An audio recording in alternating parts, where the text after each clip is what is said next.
MUIT family में सभी का स्वागत है। हर्षवर्धन सर हर साल यहाँ पर प्रोग्राम ऑर्गेनाइज कराते रहते हैं। सर का भी बहुत बहुत स्वागत MUIT फैमिली की ओर से। कहीं ना कहीं यहाँ पर जितने भी लोग वो डायरेक्टली इनडायरेक्टली MUIT से जुड़े हुए हैं, कहीं ना कहीं कोई उनका जानने वाला या रिलेशन में यहाँ पर कोई एजुकेशन सिस्टम में MUIT के में भी जुड़ा हो या आने वाले टाइम में जुड़े। मैं अपनी ओर से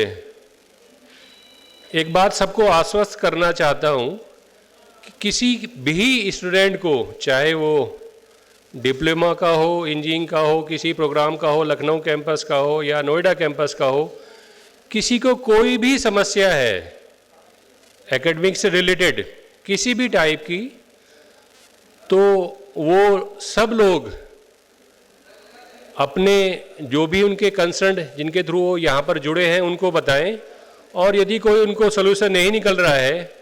तो तुरंत मेरे से कोऑर्डिनेट करें, मेरी नॉलेज में लाए। रूल्स एंड रेगुलेशन के रेस्पेक्ट में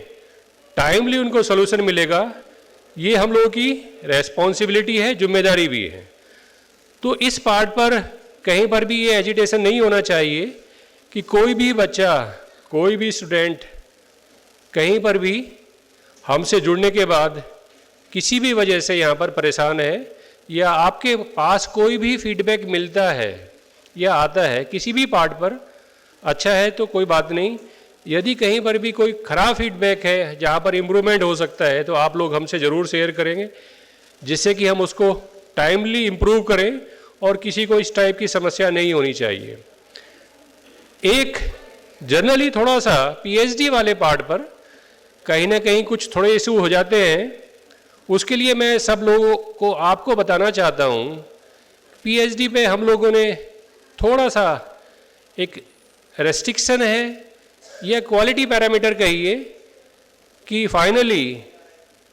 आपको SCI तो छोड़ दीजिए, बट आपका UGC KR स्कोपस में एक पेपर ज़रूर पब्लिश करने की एक मैंडेटरी रिक्वायरमेंट है,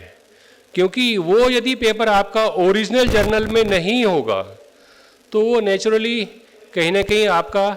टाइम डिले होगा, उसमें टाइम लगेगा। वो बहुत ज़रूरी है, के लिए बहुत अच्छा एक क्वालिटी पैरामीटर है, क्योंकि कहीं ना कहीं पर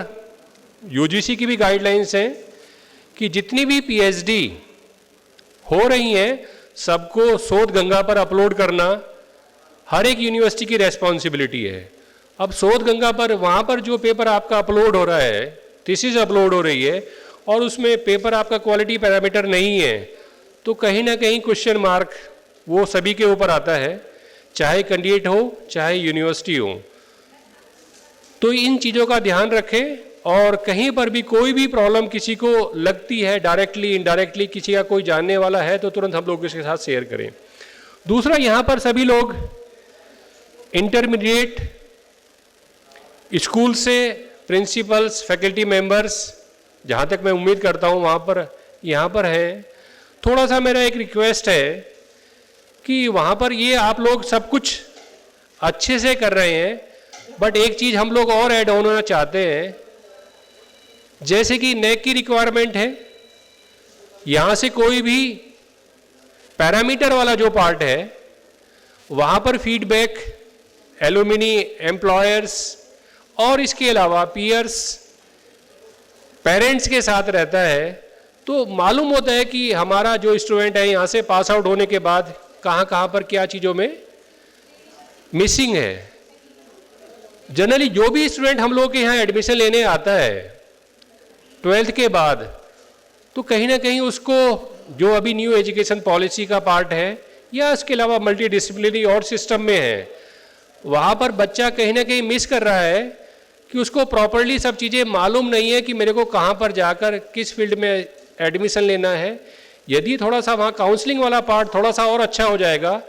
तो बच्चा अपनी लाइफ को अच्छे से प्लान कर सकता है, मेकअप कर सकता है, और जिसमें हम लोग की रेस्पॉन्सिबिलिटी है कि हम उसको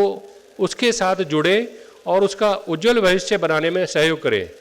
पुनः एक बार सभी लोगों का जो यहाँ पर अपना बहुमूल्य समय निकाल कर आए, MAIT फैमिली सभी का हार्दिक स्वागत अभिनंदन करता है और उम्मीद करते हैं कि भविष्य में आप लोग हम लोगों के साथ ऐसे ही जुड़े रहेंगे। बहुत बहुत धन्यवाद। Thank you.